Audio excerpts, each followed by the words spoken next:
Praise lord. దేవుని నామానికి వందనాలు. ఈ పగటి వేళ దేవుని యొక్క సన్నిధిలో కలిసి వచ్చి తీరడానికి దేవుడు భాగ్యాన్ని కల్పించినందుకు దేవునికి వేలాది వందనాలు తెలియవస్తున్నాను. గత రోజుల్లో దేవుని యొక్క వాక్య భాగంలో నుంచి 4 సువార్తల్లో నుంచి మనం ప్రయాణమై తీరడానికి దేవుడు కృపావాత్సల్యాన్ని దయచేసినందుకు దేవునికి వేలాది వందనాలు తెలియవస్తున్నాను. సువార్తలో మనం చూడగలిగే తీరం 4 రచయితలు సువార్తలను రాసి 4 రీతి కలిగిన భిన్నత కలిగిన ప్రజలకు అందించినట్టుగా మనం వినగలిగాం. యూదులకు, రోమ్యులకు, అదే రీతిగా అన్యులుగా ఉన్నవారికి, సంఘములో సభ్యులైన వారికి, ఇలా 4 రీతి కలిగిన జనాంగులకు సువార్తను అందించుకు తీరడానికి 4 రచయితలు సువార్తను రాసి తీరడానికి మనం దాంట్లో నుంచి నేర్చుకోవడానికి సహాయపడి తీరింది. ఈరోజు మనం నేర్చుకోవడానికి మనం ఆశపడే విషయం యేసయ్య జన్మ క్రమావళి గురించి, the biography of Jesus Christ. యేసుక్రీస్తు వారి యొక్క జన్మ గురించి, ఆయన జన్మ ఎదుగుదల గురించి ఉన్న విషయాల్లో మనం ఈ పగటి వేళ పరిశోధన కలిగి తీరుదాం. దానికి ఉన్న వాక్య భాగాలు మనం పరిశోధించుకు తీరితే మత్తాయి సువార్తల పుస్తకం 1వ అధ్యాయం 2వ అధ్యాయం, లూకా సువార్తల పుస్తకం 11వ అధ్యాయం దాని 26వ వచనం నుంచి 80వ వచనం వరకు, తర్వాత లూకా సువార్తల పుస్తకం 2వ అధ్యాయం. వీటన్నింటిలో మనం చూడగలిగినప్పుడు యేసయ్యకు కలిగిన దివ్య జన్మం, తన జన్మ దివ్యతతో ఉండి కూడి ఉన్న ఒక జన్మగా బైబిల్ సెలవిచ్చుచుండగా మనకి కనిపిస్తున్నది. దాని గురించే ఈరోజు మనం దేవుని వాక్య లేఖనాల్లో మనం పరిశోధన కలిగి వెళ్దాం. యేసయ్య జన్మ గురించి చరిత్రాత్మకంగా అది ప్రాధాన్యత చెందిన ఒక విషయంగా మనం బైబిల్ చదువుతున్నప్పుడు, చరిత్ర గ్రంథాలు చదువుతున్నప్పుడు మనకి కనబడుతున్నట్టుగా మనకి కనిపిస్తున్నది. యేసయ్య జన్మ క్రమావళిలో మానవులకు రక్షణ పొందుకు తీరడానికి ఒక త్రోవ కలిగినట్ల యేసయ్య జన్మ క్రమావళి గురించి చెప్తున్నట్టుగా మనం చూడగలిగి తీరచ్చు. తర్వాత మనం చూడగలిగి తీరినప్పుడు యేసయ్య కాల సంపూర్ణత అయ్యేసరికి ఆయన జన్మ ఏమై తీరింది?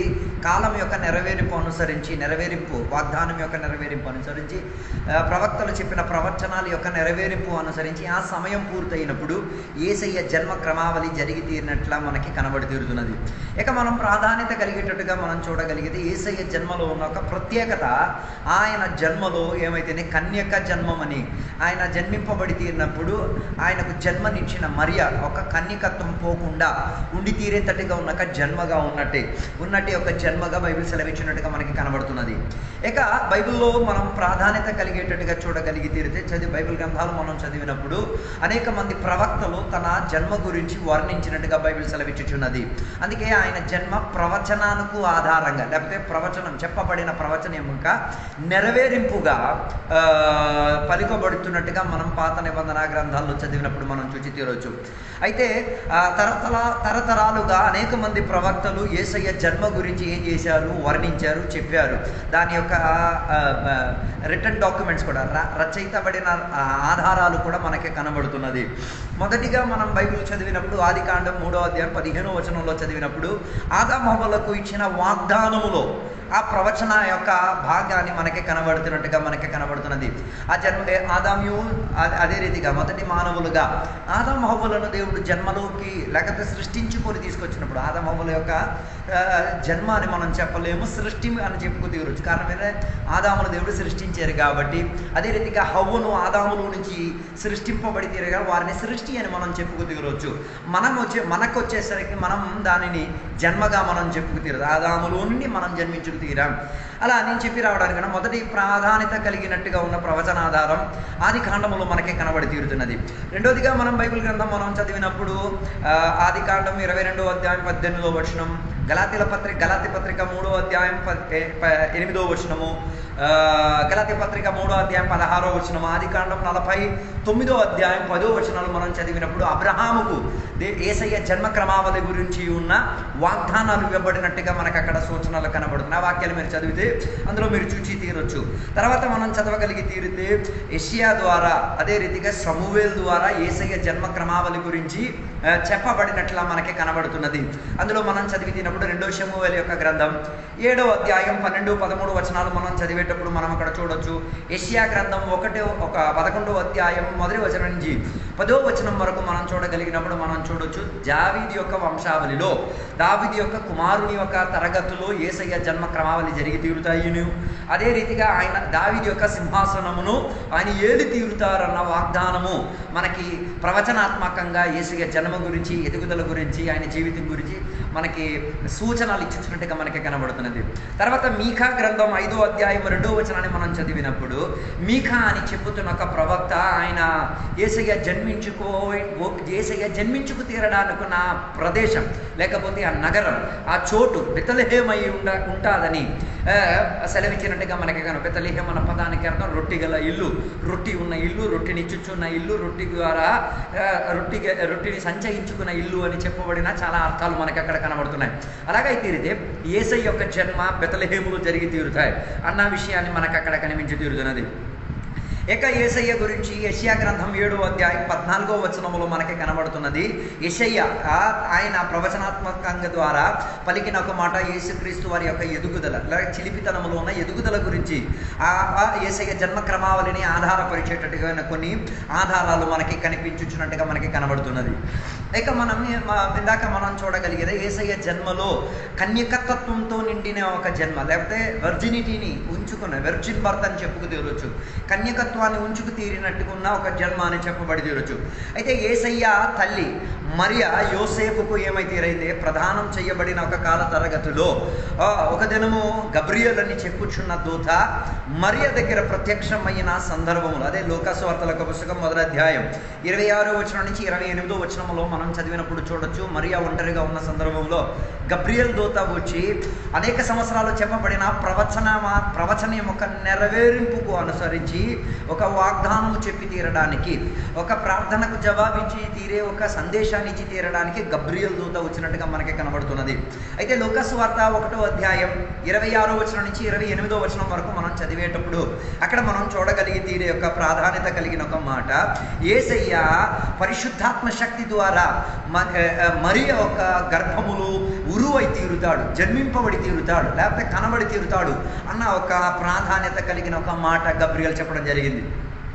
అందుకే యేసయ్య యొక్క జన్మలో కన్యకత్వం, మరియ యొక్క కన్యకత్వం పోకుండా కన్యకగా ఉన్నప్పుడే ఆమెలో జన్మము, యేసయ్య యొక్క జన్మం జరిగి తీరినట్టుగా మనకు కనబడుతుంది. అందుకే అక్కడ మనం ప్రాధాన్యత కలిగేటట్టుగా మనం చూడగలిగేది యేసయ్య పరిశుద్ధాత్మ శక్తి ద్వారా మానవుని యొక్క పోలికలో ఆయన దివ్య స్వరూపిగా, దివ్యత్వం కోల్పోకుండా దేవుని యొక్క తత్వాన్ని కూడా బిగించి పట్టుకొని మానవ శరీరంలో ఒక మానవ జన్మను ఏం చేసుకున్నారు, పుచ్చుకు తీరారు. దీనికి పరిశుద్ధాత్మ సహాయముగా మారి తీరినది. పరిశుద్ధాత్మ యొక్క ప్రభావం ఏమై తీరింది, పనికొచ్చే మాదిరిగా మారి తీరింది. రెండోదిగా అక్కడ చెప్పిన ఒక మాట మనం చదవగలిగితే అత్యున్నత దేవుని యొక్క శక్తి, ఈ రెండు శక్తులు, దేవుని యొక్క వాక్య శక్తి, పరిశుద్ధాత్మ యొక్క శక్తి ఏమై తీరింది, యేసయ్యను జన్మనిచ్చుకు తీరడానికి ఆధారంగా మారి తీరింది. అందుకే దేవుని యొక్క యేసుక్రీస్తు వారి యొక్క జన్మములో యేసయ్యకు ఏముంది, ఒక పక్క దివ్యత్వము ఉంది, మరో పక్క మానవత్వ చర్య కూడా ఉంది. ఈ రెండు కూడా కలయిక చెందిన ఒక జన్మగా యేసయ్య జన్మను మనం ఏం చేసుకుతేరొచ్చు, చదివించేరొచ్చు. అయితే ఈ సంఘటన చెప్పేసిన తర్వాత గాబ్రియల్ దూత ఈ సందేశాలన్నీ చెప్పిన తర్వాత చివరికి ఎలిజబెత్ గురించి, వారికి జన్మించబోచున్న శిశువు గురించి ఉన్న వర్తమానాలు కూడా మనకి అక్కడ చెప్పుచున్నట్టుగా కనిపిస్తున్నది. అయితే యేసయ్య జన్మ విషయం గురించి ప్రకటించిన తర్వాత మరియా ఎలిజబెత్ను కలిసి తీరడానికి ఉన్న ప్రణాళికలకు బయలుదేరినట్టుగా, అదే జకరియా ఒక భార్య ఎవరు ఎలిజబెత్, ఆమెని కలిసి తీరడానికి వెళ్ళిన ఒక చర్య గురించి మనకు అక్కడ కనబడుతున్నది. అయితే అక్కడ ఉన్న ఆ చర్యలో ఒక మాట మనకి ప్రాధాన్యత కనబడుతున్నది. మరియాకి చెప్పబడిన వాగ్దానము, అదే రీతిగా ఎలిజబెత్కి చెప్పబడిన ఒక వాగ్దానం, ఆయన కూడా ఒక సంతానాన్ని జన్మనిచ్చి తీరుతాడు, ఆయన పేరు యోహను అన్న ఒక వర్తమానాలన్నీ సందేశాలు ఎవరికి ఇవ్వబడింది, జకరియాకి ఇవ్వబడి ఉంది. కానీ ఆయన మూగవాడు, అపనమ్మకం చెందడం వలన మూగవాడైనందుకు ఆయన ఆ మాటలను ప్రకటించుకోలేకపోయాడు. కానీ ఆ వాగ్దానం చర్య ప్రకారంగా ఎలిజబెత్ ఒంటరిగా కూర్చున్న సందర్భమున మరియా వెళ్ళి వందనము చెప్పగా ఆమె లోపల ఏమై తీరింది, ఉన్న శిశువు గెంతులాడి తీరినట్ల పరిశుద్ధాత్మ యొక్క ప్రభావముతో పని జరిగి తీరినట్ల ఆ శిశువు గెంతులాడినట్ల ఉన్న ఒక ప్రభావం మనకు అక్కడ కనబడుతున్నది. అయితే ఇవన్నీ జరిగినాయి పిమ్మట మనకి బైబిల్ ఆధారం చెప్తున్న ఒక మాట, మరియా గర్భవతి అవ్వడము పరిశుద్ధాత్మ ద్వారా, అదే రీతిగా దేవుని యొక్క వాక్య శక్తి ద్వారా ఆమె ఏమైతీరింది, సంతాన భాగ్యాన్ని పొందుకున్నది. యోసేపుకు అంగీకరించుకు తీరడానికి మనసు పుట్టి తీరలేదు. అందుకే యోసేపు ఏం చేయాలనుకున్న, రహస్యముగా తన భార్యని విడిచిపెట్టి తీరడానికి ఆయన నిర్ణయం చేసుకు తీరాడు. ఎవరికి తెలియకుండా రహస్యముగా యేసయ్యను వదిలేద్దాం, విడిచిపెట్టేద్దాం, ఆ సంగత్యం విడిచిపెట్టేద్దాం అన్న ఒక ప్రణాళికను నిర్ణయించిన సందర్భంగా ఆయన దగ్గర దేవుని యొక్క దూత ప్రత్యక్షమించి ఆయనని ఏం చేసి తీరారు, వాగ్దానాన్ని ఇచ్చి తీరారు. అలా దేవుని యొక్క వాక్యాలు మనం చూడగలిగినప్పుడు చూసగలిగేది యోసేపు మరియను చేర్చుకొని అలాగా యేసుక్రీస్తు వారికి తండ్రిగా ఉన్న పాత్రను వహించి తీరేంతటి ఉన్న ప్రణాళిక మనకు కనబడుతున్నది. అయితే యేసయ్య కాల తరగతిలో యేసయ్య జన్మించిన ఆ కాల తరగతిలో భర్తగా ఎవరు, యోసేపు మరియతో ఏమైతేరింది, ఏకమతమై ఆమెను సంరక్షించి ఆమెను ఎదగనిచ్చే ఒక ప్రయత్నాన్ని చేసినట్టుగా బైబిల్ మనకి సూచించినట్టుగా మనకి కనబడి. అయితే ఆ కాల తరగతిలో సీసర్ అగస్టస్ అని చెప్పుచున్న రాజు ప్రపంచవ్యాప్తిలో ఒక నియమాన్ని ప్రస్తావించాడు. ఏమనగా, జన్మించబోచున్న ప్రతి శిష్యుల యొక్క పేరులను ఏం చేయాలి, ఎన్రోల్మెంట్ చేసి తీరాలి, రిజిస్టర్ చేసి తీరాలి అన్న ఒక విధానాన్ని ఏం చేశారు, పలికి తీరారు. ఆ మాటలను ప్రతి సామాన్య ప్రజలు ఏం చేసుకున్నారు, అంగీకరించే ఒక చర్యను వహించి తీరినట్టుగా బైబిల్ మనకి సూచిస్తున్నది. అయితే ఈ చర్యలో యోసేపు కూడా ఏం చేశాడో తెలుసా, బయలుదేరాడు. దేనికి, నామీకరణము చేసి తీరడానికి ఏం చేశాడు, యోసేపు మరియా ఎక్కడికి ప్రయాణం బెత్లెహేము నుండి బెత్లెహేములకు ప్రయాణమైనట్లా మనకు కనబడుతున్నది.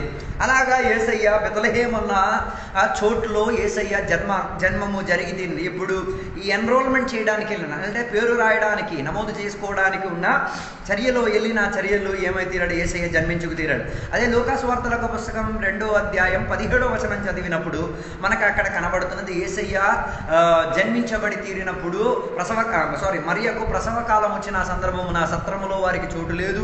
అనేక చోట్ల వారు స్థలాలు అడిగారు, కానీ ఎవరు కూడా చోటు ఇవ్వకపోవడం వలన ఆయన ఏమై తీరాడు, అడ్డత్రోవలో మరియా యేసయ్యను జన్మనిచ్చుకు తీరారు. అయితే ఆ జన్మనిచ్చిన తర్వాత ఆయనను ఏం చేశారు, ఒక పశువుల శాలలో యేసయ్యన పడుకోబెట్టి తీరారు. ఇక్కడ కూడా చాలా మంది చాలా దుర్బోధనలు చెప్తూ ఉంటారు, యేసయ్య పశువుల పాకలో జన్మించారు. యేసయ్య పశువుల పాకలో కాదు జన్మించింది.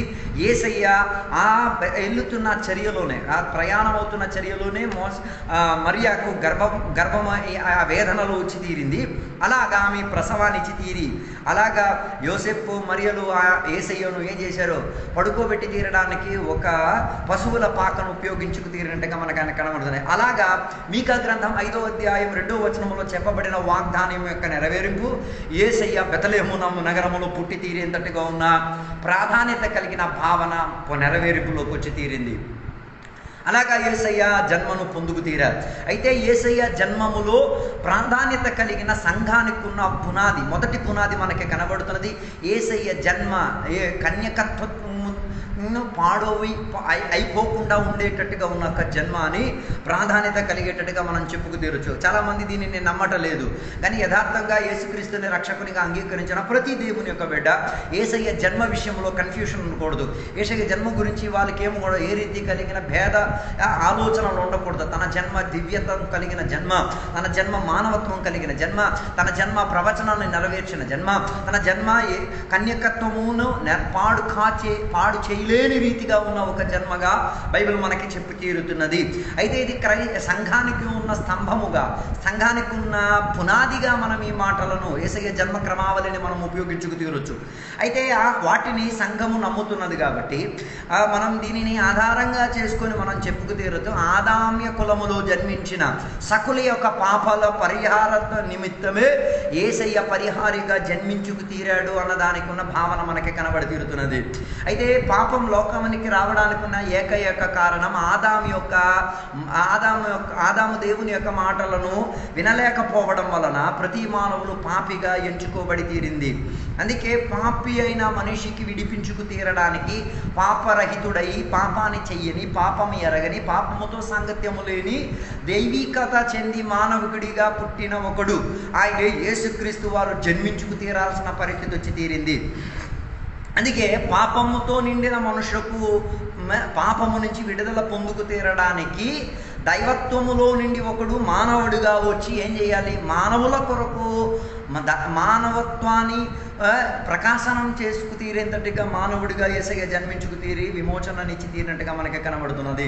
అందుకే బైబిల్ గ్రంథంలో మనం చూడగలిగేది యేసయ్య జన్మ క్రమావధిలో ఏంగా పరిశుద్ధాత్మ యొక్క పాత్ర ప్రాధాన్యత కలిగేటట్టుగా, దేవుని యొక్క వాక్యానికి ఉన్న ప్రాధాన్యత కలిగేటట్టుగా మనకి కనబడుతున్నది.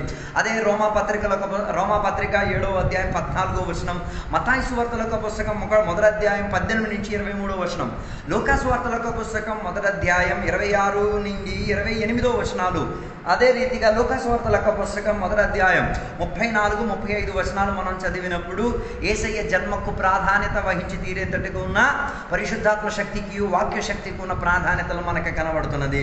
కానీ మనం తర్వాత బైబిల్ చదువుకొని వచ్చినప్పుడు మనం చూడగలిగేది యేసయ్య ఎదుగుదల గురించిన విషయంలో గురించి ఏం మనకి కనబడట్లేదు. 12వ సంవత్సరం వచ్చేసరికి ఆయన దేవాలయానికి వెళ్ళి పస్కా పండగలను పాటించుకు తీరేటట్టుగా ఉన్న ప్రణాళిక మనకు బైబిల్లో కనబడుతున్నది. కానీ ఇంకా మనం చదువుకొచ్చినప్పుడు మనం చూడగలిగేది నజరేతులోకి ప్రయాణమై అమ్మా నాన్నకు విధాయత చెందేంతటిగా యేసయ్య విధాయుడై ధర్మశాస్త్రాన్ని నెరవేర్చేవాడిగా, అమ్మ నాన్నకున్న ఆ ధర్మాన్ని కూడా నెరవేర్చేవాడిగా, మంచి కుమారునిగా, మంచి పౌరునిగా, మంచి ఒక వ్యక్తిత్వముగా ఆయన ఏం చేసుకు తీరాడు, జీవించి తీరినట్టుగా బైబిల్ మనకే కనబడుతున్నది.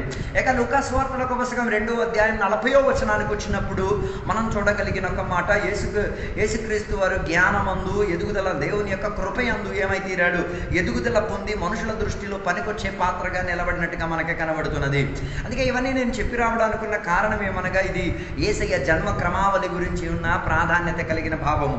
తర్వాత మనం బైబిల్ గ్రంథంలో చదువుకొని వచ్చి తీరితే మనం చూడగలిగేది యేసయ్య జీవిత చరిత్ర గురించి, జీవితంలో ఉన్న యేసయ్య జీవించి తీరి ఉన్న చరిత్ర గురించి ఒకటి వల్ల కాసేపు మనం ధ్యానించుకు తీరుదాం. దానికి ఆధారంగా మనం నేర్చుకోవాల్సిన విషయం యేసయ్య బాప్తిసము గురించి. యేసయ్య జీవిత తరగతిలో యేసయ్య బాప్తిసం అధిక ప్రాధాన్యత చెందినట్టుగా మొదటి యేసయ్య జన్మను మనం చూసాం. ఇక యేసయ్య ఎదుగుదల పొంది ఏమై తీరాడు, 30 వయసు వరకు వచ్చి తీరాడు. అక్కడున్న మాటలను మనం కాస్త యేసయ్య బాప్తిసం అన్న మాటలను కాస్త పరిశోధించుకుందాం. మత్తాయి సువార్తల పుస్తకం 3వ అధ్యాయం 13 నుంచి 17 వచనాలు, లూకా సువార్తల పుస్తకం 3వ అధ్యాయం 1వ వచనం నుంచి 22వ వచనము, మార్కో సువార్తల పుస్తకం 1వ అధ్యాయం 1 నుంచి 11వ వచనం, యోహాను సువార్తల పుస్తకం 1వ అధ్యాయం 29 నుంచి 34 వచనాలు మనం చదవగలిగినప్పుడు మనం చూడగలిగేది యేసయ్య ఒక మంచి మనిషిగా దైవ చిత్తాన్ని నెరవేర్చుకుంటూ దేవుని యొక్క ప్రణాళికను పూర్తిపరిచిన వాడిగా దేవుని యొక్క వాక్య లేఖనాలు మనకి సెలవిస్తున్నాయి.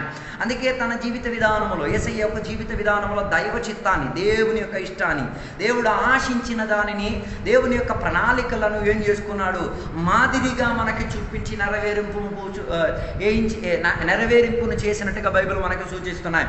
అలాగైతే మనం కూడా బాధ్యస్తులై ఉన్నాం, యేసయ్యను రక్షకునిగా అంగీకరించి ఉన్నాము కాబట్టి మనము కూడా ఏం చేయాలి, దైవ చిత్తం నెరవేర్చేవాడిగా ఏం చేయాలి, మనం ఒక మోడల్ని, ఒక పద్ధతిని, ఒక ప్రక్రియను ఏం చేయాలి, లోకానికి సందేశంగా చూపించే తీరాలి. అదే యేసయ్య తన జీవిత తరగతిలో చేసినట్టుగా మనకి కనబడుతున్నది.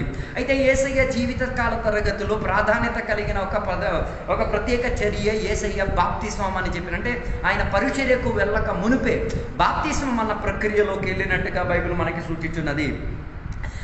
గొప్ప విషయం ఏంటిది అంటే 4 సువార్తలలోని అది యేసయ్య బాప్తిస్మం గురించి ఉన్న చర్య రాయబడి ఉన్నది. అందుకే అది ప్రాధాన్యత చెందిన ఒక విషయం. యోహాను యొక్క పరిచర్య, యేసయ్య యొక్క బాప్తిస్మము కలిపి మనం చదివితేనే మనం ఏం చేసుకోగలిగేది, అర్థం చేసుకోగలిగేది. అయితే ఈ బాప్తిస్మం ఇచ్చిన యోహాను గురించి బైబిల్ చెప్పే మాట ఏంటంటే యేసయ్య జన్మించిన దానికన్నా మునుపుగా 6 నెలలకు ముందుగా ఏం చేశారు, యోహాను జన్మించి తీరాడు. అందుకే ముందుగా బాప్తిస్మం ఇచ్చిన యోహాను పరిచర్యలోకి వచ్చి ఆయన చేసిన పద్ధతి ఏంటో తెలుసా, ఆయన సంచరించిన మార్గం అంతటిలో వాగ్దానముగా ఇవ్వబడి ఉన్న మెస్సయ్య వచ్చుచున్నాడు, ఆయన కొరకు త్రోవ సిద్ధపరచుకు తీరడానికి యూదియా ప్రాంతము ఆ చుట్టుపక్కల ఉన్న ప్రాంతాలన్నింటిలో కూడా యేసయ్య గురించి ఆయన ఏం చేసుకున్నాడు, త్రోవ సిద్ధపరిచేటట్టుకున్న పరిచర్య చేసుకుని వచ్చాడు. అందుకే తన వాక్య సందేశములో ప్రాధాన్యతగా ఆయన ఉపయోగించిన ఒక పదమే మారు మనస్సు గురించి ఉన్న ఒక పరిచర్యను అధికంగా చూసుకున్నట్టుగా ఆయన ఉపయోగించుకున్నాడు. మారు మనసు గురించి ఉన్న బాప్తిస్మం గురించి యోహాను గారు అనేకులకు, ఎవరికి యూదులకు, అదే రీతిగా సామాన్య ప్రజలకు ఆహ్వానం ఇచ్చుచున్నట్టుగా బైబిల్ మనకి సూచనలు ఇచ్చి తీరుతున్నది.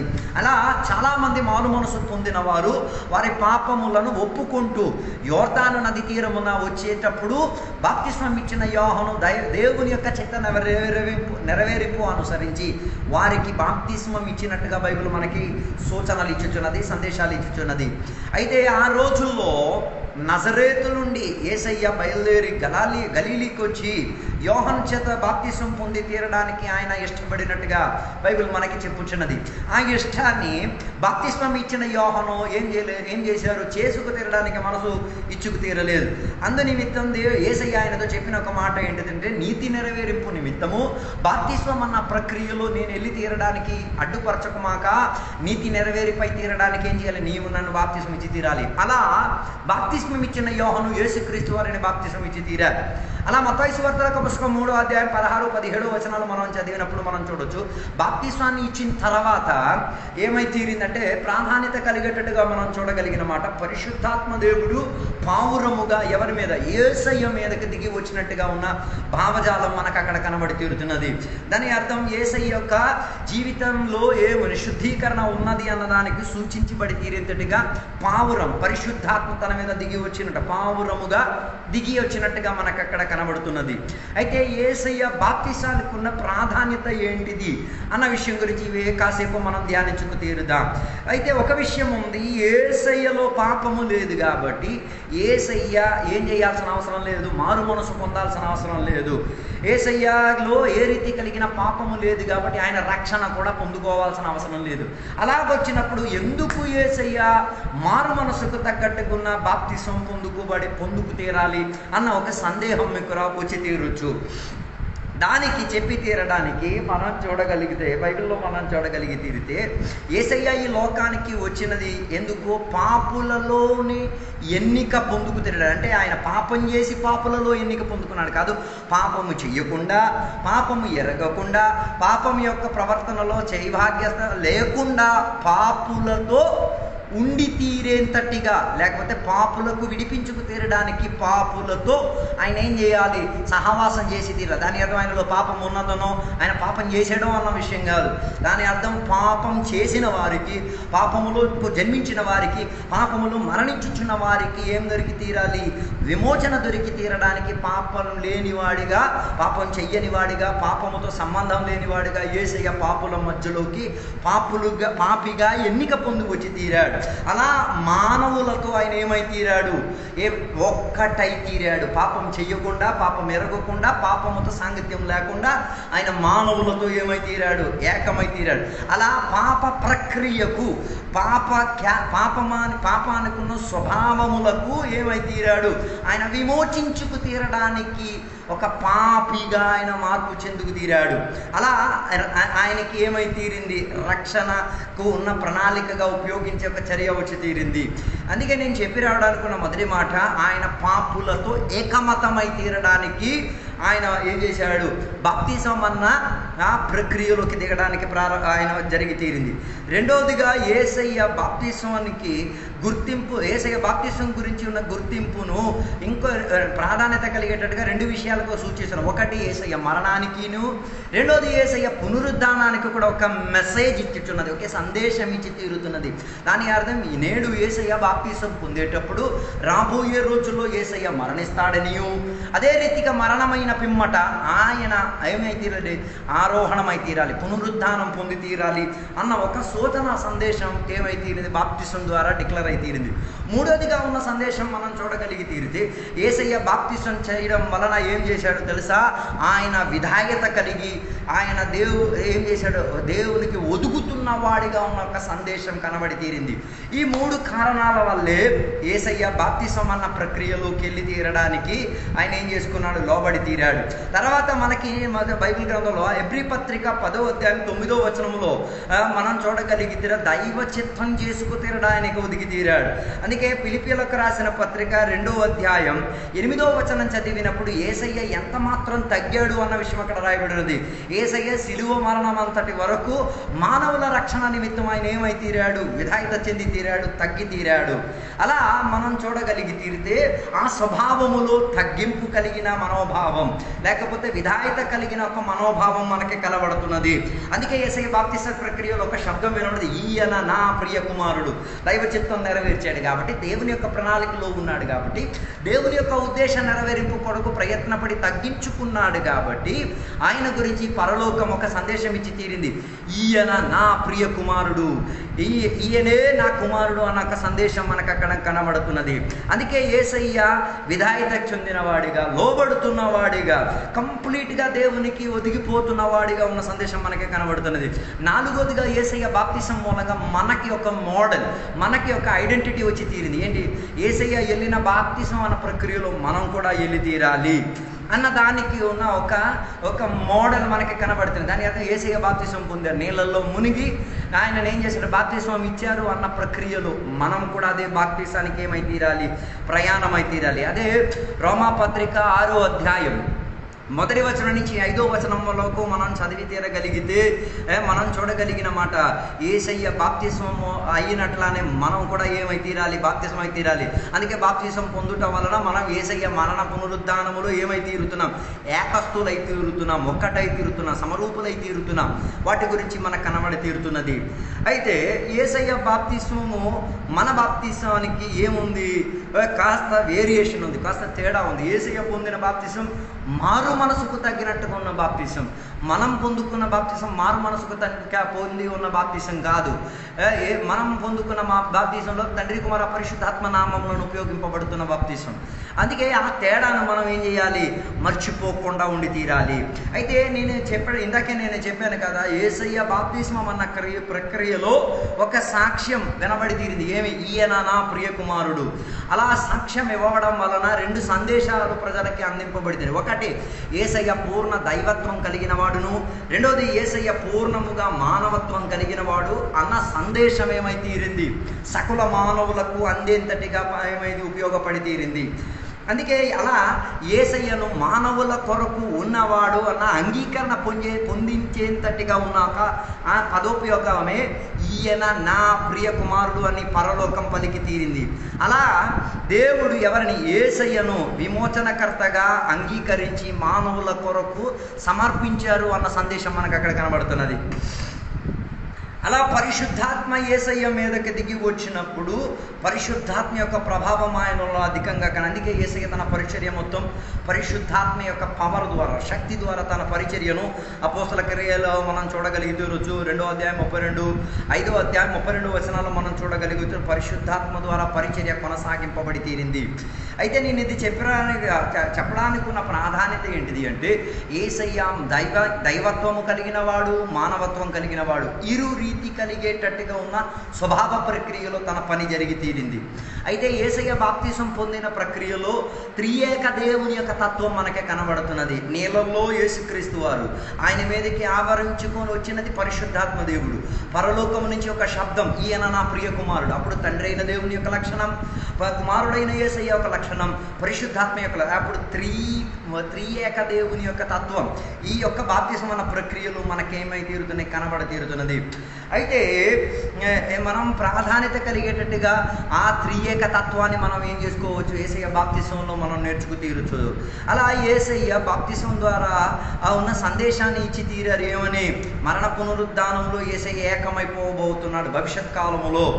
అలాంటి యొక్క మరణ పునరుద్ధానములో ఏకీవింపబడి తీరి మానవుల యొక్క రక్షణ నిమిత్తం కావాల్సినవన్నీ ఆయన పూర్తిపరచుకు తీరుతాడు. అలా ఎవరు యేసయ్యను రక్షకునిగా అంగీకరించి బాప్తిసం పొంది తీరుతారు, వారు కూడా పరిశుద్ధాత్మ శక్తిని పొంది పరిశుద్ధాత్మ శక్తి ద్వారా వారు దేవునికి సేవించి తీరేంతటిగా, ఆరాధన చేసి తీరేంతటిగా ఉన్న ఆ ప్రక్రియ జరిగి తీరొచ్చు. వాటి గురించి దేవుని యొక్క లేఖనాలు మనకి బోధించి తీరుతున్నది.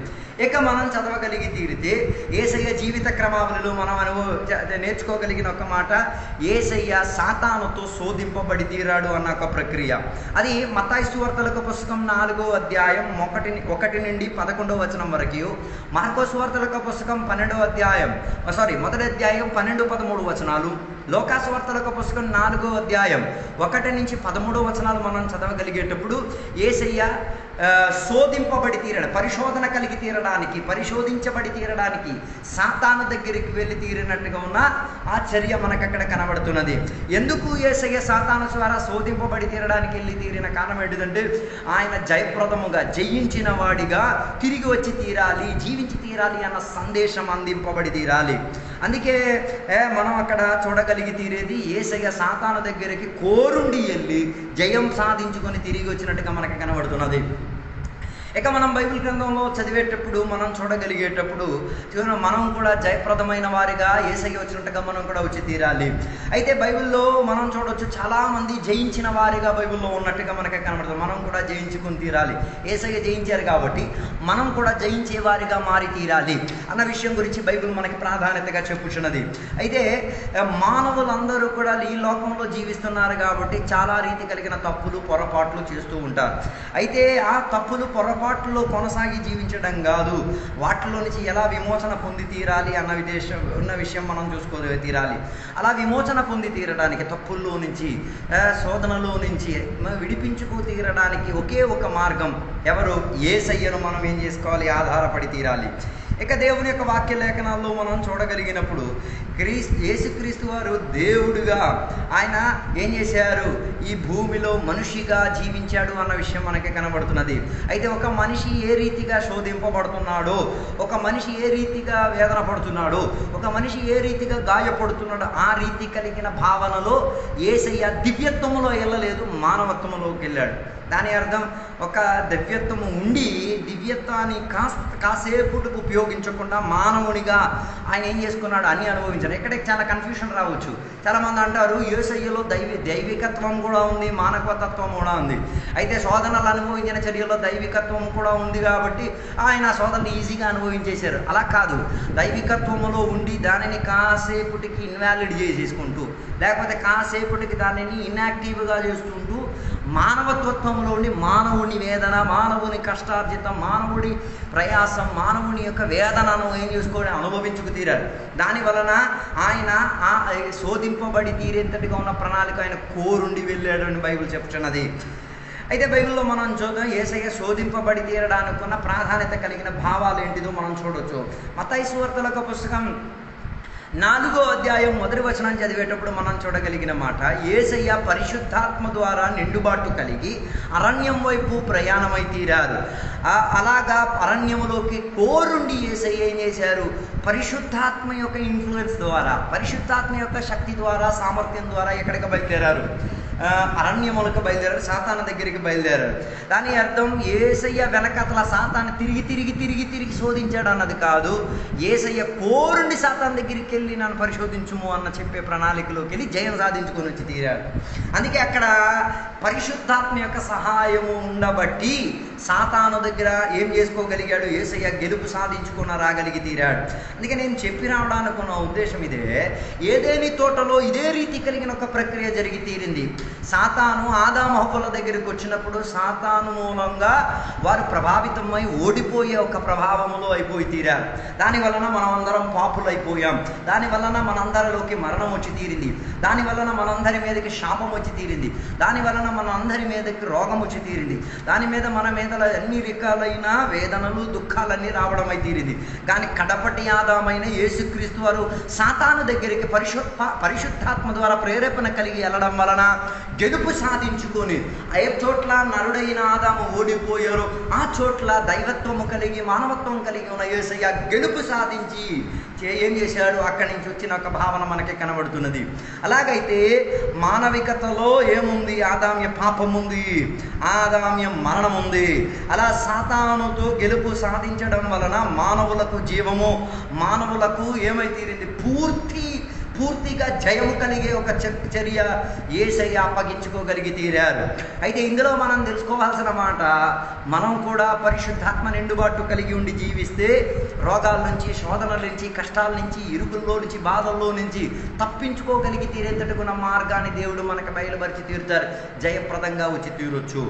అందుకే తెలుసుకోవాల్సిన ఒక మాట, సాతాను యేసయ్యను తప్పించడానికి మార్గాలు ఉపయోగించాడు, లేకపోతే దేవుని యొక్క ఇష్టాన్ని పూర్తిపరచకుండా ఉండేంతటికి ఉన్న ప్రయత్నాలను ఉపయోగించి తీరాడు.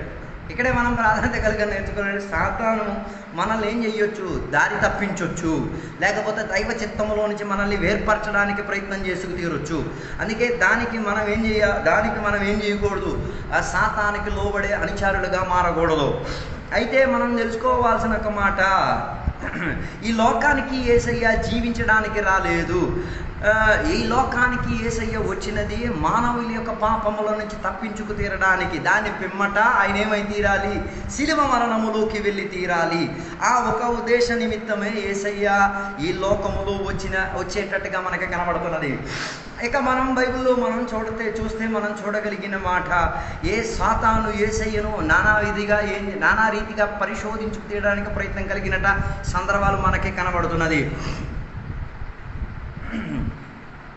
అలా యేసయ్యను సాతాను చాలా రీతిగా శిలువ మరణంలో నుంచి తప్పించుకు తీరడానికి సాతాను చాలామందిని ఉపయోగించేటట్టుగా మనకు. అందుకే కదా ఒకసారి యేసయ్య శిలువ మరణం గురించి చెప్పినప్పుడు పేతురు చెప్పాడు, దేవా నువ్వు మరణించకూడదు, నీకు ఆ మరణం సంభవించకూడదు అన్న మాటలన్నీ చెప్పడం జరిగింది. అలా చెప్పుట వలన యేసయ్య ఏం చేశారు, పేతురుని గద్దించలేదు, సాతానును గద్దించి తీరారు. దాని అర్థం, సాతానే ఎవరికి ఆ ప్రేరేపణ ఇచ్చారు, పేతురుకి ఆ ప్రేరేపణ ఇచ్చారు. ఏమై తీరకూడదు, యేసయ్య మరణించుకోకూడదు, యేసయ్య మరణానికి వెళ్ళకూడదు, శిలువ మరణంకి వెళ్ళకూడదు అని తీరే యొక్క ప్రణాళికలో ఆయన అభ్యంతరపరిచింది. అది పేతురు కాదు, బదులుగా సాతానని మనం చూచి తీరొచ్చు. అయితే యేసయ్య సాతానుతో ఎన్కౌంటర్లోకి వెళ్ళినప్పుడు, సాతానుతో పరిశోధనకి వెళ్ళినప్పుడు యేసయ్య పరిశుద్ధాత్మ ద్వారా దేవుని యొక్క వాక్య శక్తి ద్వారానే ఏం చేసుకోగలిగాడు, అక్కడికి వెళ్ళడం జరిగి తీరింది. అయితే మనం తెలుసుకు తీరాలి, మనల్ని కూడా సాతాను దేవుని యొక్క చిత్తములో నుంచి, దేవుని యొక్క ఇష్టవృత్తిలో నుంచి మనల్ని కూడా సాతాను తప్పించడానికి కోరుతాడు. ఆ విషయం గురించి మనం ఏమై ఉండి తీరాలి, జాగ్రత్త వహించిన వారిగా మనం ఉండి తీరాలి. లేకపోతే మన జీవితం ఏమైపోవచ్చు, అజాగ్రత్త కలిగి మనం పోరాడి నాశనములోకి వెళ్ళిపోయే ఒక ప్రక్రియ జరిగి తీరొచ్చు. అందుకే దేవుని యొక్క బిడ్డలుగా దేవుని యొక్క చిత్తములో నుంచి సాతాను మనల్ని డైవర్ట్ చేయడానికి చూస్తాడు, మనల్ని తొలగించడానికి చూస్తాడు, మనల్ని వేర్పరచడానికి చూస్తాడు. తొలగకుండా ఉండి తీరడానికి, సాతానును గెలుచుకు తీరడానికి మనకి 2 విషయాలు కావాలి. ఒకటి, దేవుని యొక్క వాక్య శక్తి మనకి కావాలి. రెండవది, పరిశుద్ధాత్మ యొక్క శక్తి కలిగి ఉండి తీరాలి. అలాగై తీరితే దేవునికి పూర్తిగా లోబడిన వారిగా, దైవ చిత్తం నెరవేర్చే వారిగా మారి తీరొచ్చు. అయితే యేసయ్య అనుభవించిన ఆ శోధన, సాతాను చేత శోధింపబడిన దానికి ఉన్న అర్థం ఏంటిదో పగటి వేళ మనం కాస్త ధ్యానించుకుందాం. మొదటిగా బైబిల్ మనకి చెప్పుచున్న ఒక మాట, యేసయ్యను శోధించుకు తీరడానికి ఆయన మొదటిగా చెప్పిన మాట, రాళ్ళన్నింటినీ కూడా ఏం చేయమని, రొట్టిగా మార్చి తీరమని. అంటే అది భౌతిక విషయాలు నెరవేర్చేటట్టుగా, లేకపోతే భౌతిక విషయములను నెరవేర్చి తీరడానికి మనకి ఏం కావాలి, ఆహారం కావాలి. ఫిజికల్గా మనకి ఆహారం కావాలి. ఆహారం లేకపోతే మనం బతకడం కష్టం. ఇప్పుడు నేను నీళ్ళు తాగుతాను, నీళ్ళు లేకపోతే మనం మనిషిగా బతకడం కష్టం. ఇది నేను చెప్పే ఉద్దేశం, రాళ్ళన్నింటినీ కూడా ఏం చేయమన్నారు, రొట్టిగా మార్చుకోమని తీరాడు. అయితే మానవుడిగా నైతిక విషయాలను నెరవేర్చడం తప్పు కాదు, నైతిక విషయాలు నెరవేర్చాలి, ఆహారం మనకి కావాలి. అలాగని చెప్పి ఇక్కడ ఉన్న రాళ్ళని రొట్టె అయిపోవాలన్న ఆశ మనం ఉండకూడదు. అలాగై తీరితే అది భౌతికతకు వ్యతిరేకంగా మారి తీరుతుంది. అయితే యేసయ్యకు కూడా ఏమై తీరింది, భౌతికంగా ఆహారం కావాల్సి వచ్చింది, వస్త్రం కావాల్సి వచ్చింది.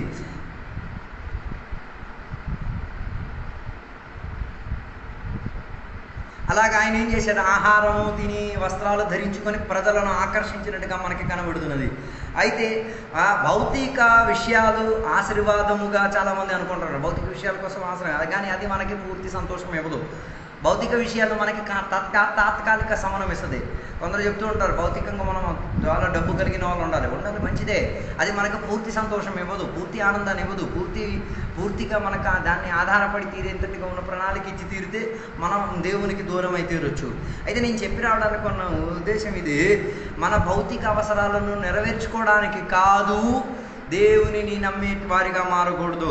దేవుని యొక్క వాక్యాన్ని నెరవేర్చే వారిగా భౌతిక విషయాలను మనం ఉపయోగించుకు తీరాలి.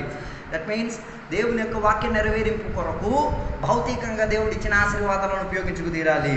అయితే దేవుని యొక్క వాక్యము ఏం చెప్తున్నదో దానికి ఒదిగి తీరేంతటిగా భౌతిక ఆశీర్వాదాలు మనకు ఉపయోగకరంగా ఉండి తీరాలి.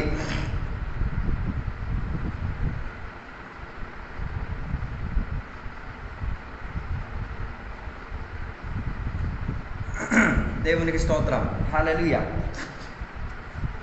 అందుకే చాలామంది భౌతిక విషయాలకు అధిక ప్రాధాన్యత ఇచ్చి దారి తప్పిపోతున్నారు. అందుకే బైబిల్ చెప్తున్న మాట, డబ్బుని అధికంగా ఏం చేయకూడదు, ప్రేమించుకోకూడదు. లవ్ ఆఫ్ మనీ అన్ని పాపానికి మూల కారణం. ఏది?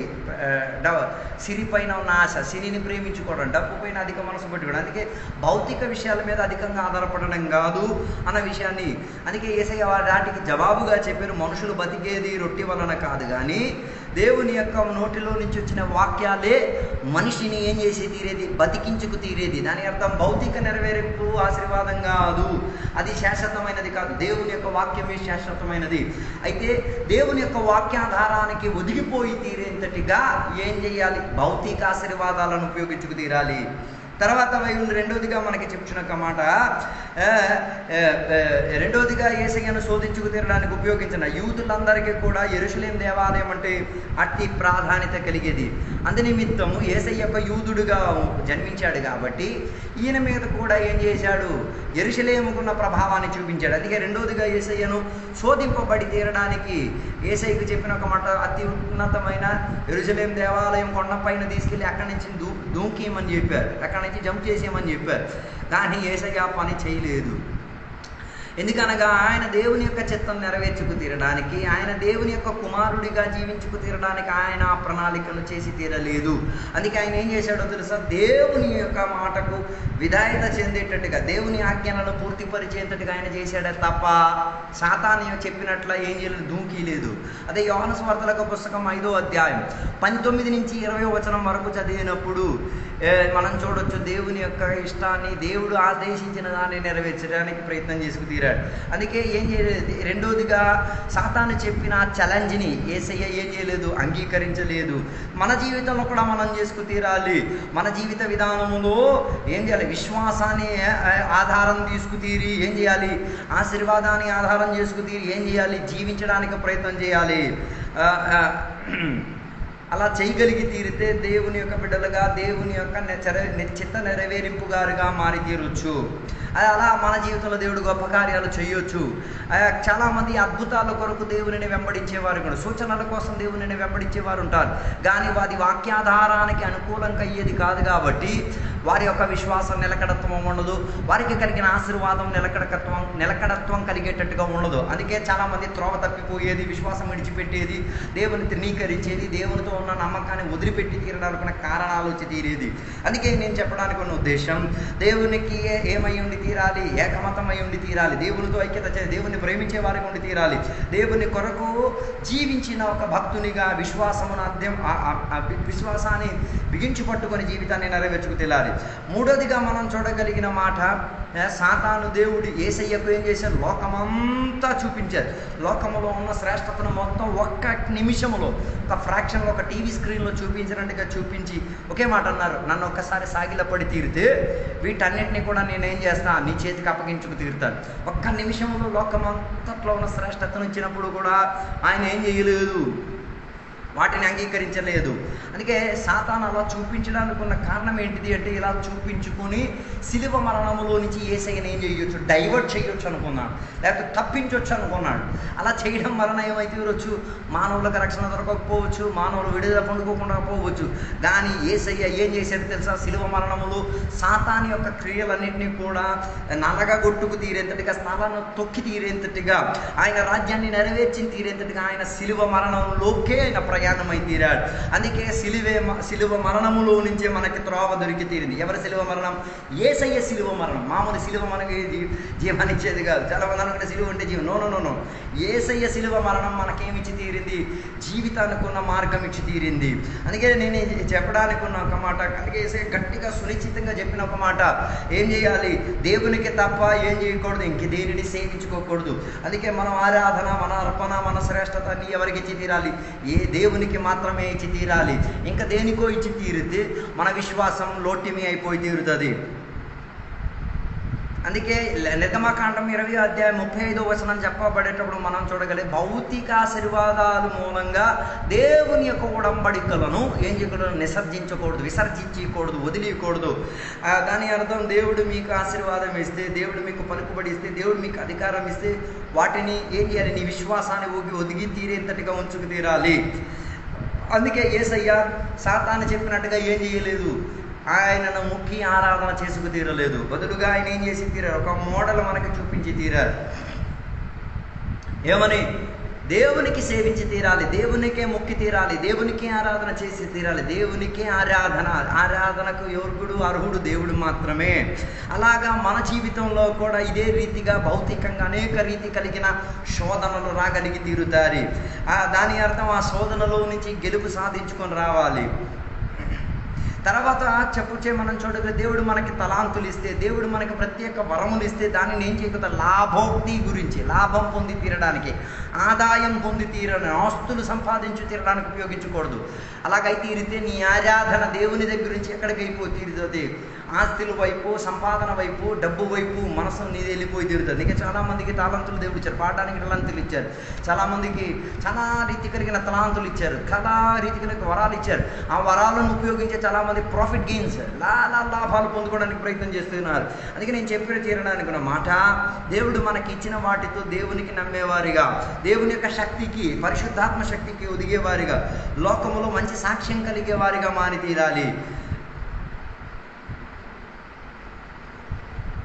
అందుకే దేవుని యొక్క వాక్యం అంగీకరించలేని దుర్మార్గముతో ఏం చేయకూడదు? ఆస్తులు సంపాదించడానికి ప్రయత్నం చేయకూడదు. అది మన జీవితానికి ఏం చేసి తీరుతుంది? హానిలోకి నిలబెట్టుకొని తీసుకొని వెళ్ళి తీరుతుంది. ఇక మనం దేవుని యొక్క వాక్యములో నుంచి ప్రాధాన్యత మనం చూడగలిగాం. యేసయ్య జీవితం గురించి, యేసయ్య జన్మ గురించి వినగలిగాం, యేసయ్య బాప్తిసం గురించి వినగలిగాం, యేసయ్య సాతానుతో శోధింపబడే విషయం మనం వినగలిగితేరా. అయితే వీటిలో మనం చూడగలిగిన ఒక మాట, యేసయ్య వీటన్నిటిలో కూడా ఒక మంచి జయాన్ని స్థాపించినట్టుగా మనకు కనబడుతున్నది. అందుకే ఈ పగటి వేళ ఈ సందేశం ద్వారా నేను మీకు చెప్పడానికి వచ్చే మాట, మీరు కూడా గెలవాలి, పాపములో నుంచి గెలవాలి, లోకములో నుంచి గెలవాలి, సాతాని కట్లలో నుంచి, సాతాని బంధకములో నుంచి గెలుపు సాధించే వారిగా ఉండి తీరాలి. మీ జన్మ ప్రత్యేకత, అందుకే మీరు కొత్తగా జన్మింపబడి తీరాలి. కొత్తగా జన్మించిన వారు ఏం చేసి తీరాలి? వారు నేల్లో అన్న ప్రక్రియలోకి దిగి యేసయ్యను ఒప్పుకు తీరేంతటిగా, యేసయ్య మరణ పునరుద్ధానములో ఏకీభించి తీరేంతటిగా ఉన్న బాప్తిసం అన్న క్రియలోకి మనం వెళ్ళి తీరానికి రాత్రి వేళ, ఈ పగటి వేళ నా వాక్యం వింటున్న ఎవరైనా నేలలో బాప్తిసం పొందలేకపోతే త్వరగా తండ్రి కుమార పరిశుద్ధాత్మ నామంలో నేలలో బాప్తిసం పొందుకు తీరి క్రీస్తును ధరించుకు తీరాలి. మంచి మనసాక్షిని పొందుకు తీరడానికే బాప్తిసం అన్న ప్రక్రియ దేవుడు మనకిచ్చింది. క్రీస్తును ధరించుకు తీరడానికే బాప్తిసం అన్న ప్రక్రియను ఇచ్చింది. యేసయ్య మరణ పునరుద్ధానంలో ఏకమై తీరడానికే బాప్తిసం ఇచ్చింది. దయచేసి మీరేం చేయాలి? నేలల్లో మునిగి బాప్తిసం పొందుకు తీరితే మీకు మంచి యొక్క విజయప్రదమైన జీవితం దొరికి తీరొచ్చు. అయితే బాప్తిసం పొందిన తర్వాత మీకు రోగాలు ఉండవు, కష్టాలు ఉండవు, శ్రమలు ఉండవు అని నేను చెప్పట్లేదు. మీకు రోగాలు ఉంటాయి, కష్టాలు ఉంటాయి, ఇబ్బందులు ఉంటాయి, కొలతలు ఉంటాయి, సాతాను శోధిస్తాడు, ఇలాంటివన్నీ జరుగుతాయి. కానీ వీటన్నిటిలో కూడా పరిశుద్ధాత్మ శక్తి ద్వారా, దేవుని యొక్క వాక్య శక్తి ద్వారా ఉండి జీవించగలిగి తీరితే సునిశ్చితంగా మీరు గెలుపు సాధించి తీరొచ్చు. జయించిన వారిగా నిలబడి, అనేక బైబిల్ ప్రకటనగా జయించిన వారు జీవ కిరీటం పొంది తీరుతారు. అందుకే ఈ వాక్య సందేశం ద్వారా మీరు గెలవాలి, గెలిచే వారిగా మారి తీరాలి. దాని కొరకు మనం ప్రయత్నమై తీరుదాం. ఈ వాక్యాల ద్వారా దేవుడు మీ అందరిని దీవించును గాక. ఒక నిమిషం కళ్ళు మూసుకుందాం, దేవునికి సన్నిధిని సమర్పించుకుందాం, ప్రార్థన చేద్దాం. పరిశుద్ధుడా, మహోన్నతుడా దేవా, నీకు వందనాలు. ఈ పగటి వేళ నీ సందేశముతో నీ ప్రజల దగ్గరగా దేవా నేను ఒక వక్తగా వచ్చి తీరి దేవా దేవా వారితో కాసేపు గడిపి తీరడానికి ఇచ్చిన భాగ్య తరగతిని బట్టి స్తోత్రం. ప్రత్యేకంగా దేవుని బిడ్డల కొరకు మేము ప్రార్థన చేస్తున్నాం. గొప్ప విడుదలలు వారి జీవితంలో జరిగి తీరాలి, అద్భుతాలు వారి జీవితంలో జరిగి తీరాలి, విమోచనలు జరిగి తీరాలి. దేవా వారు కొత్తగా జన్మించబడి తీరాలి. దేవుని యొక్క వాక్య శక్తి ద్వారా, పరిశుద్ధాత్మ శక్తి ద్వారా ఒక జన్మ వారిలో జరిగి తీరాలి. జన్మించిన వారు చాలామంది ఏం చేయాలి? తండ్రి కుమార పరిశుద్ధాత్మ నామంలో నీళ్ళల్లో మునిగి బాప్తిసం పొంది తీరాలి. అంతటితో సరిపోలేదు దేవా, వారి జీవితం జయప్రదమైన జీవితంగా మారి తీరాలి. అలా సదుపాయాలు సౌకర్యాలు దయచేయమని కోరుచున్నాం దేవా. తండ్రి కుమార పరిశుద్ధాత్మ నామంలో దీవించి ప్రార్థన చేస్తున్నాం. దీవెనలతో నింపినందుకు స్తోత్రం. యేసు నామంలో అడిగి వేడుకున్న పరమ తండ్రి, ఆమేన్. దేవుడు మీ అందరిని కూడా దీవించును గాక. మరలా రాబోయే రోజుల్లో కలుద్దాం. దేవుడు మీ అందరిని దీవించును గాక. ఆమేన్.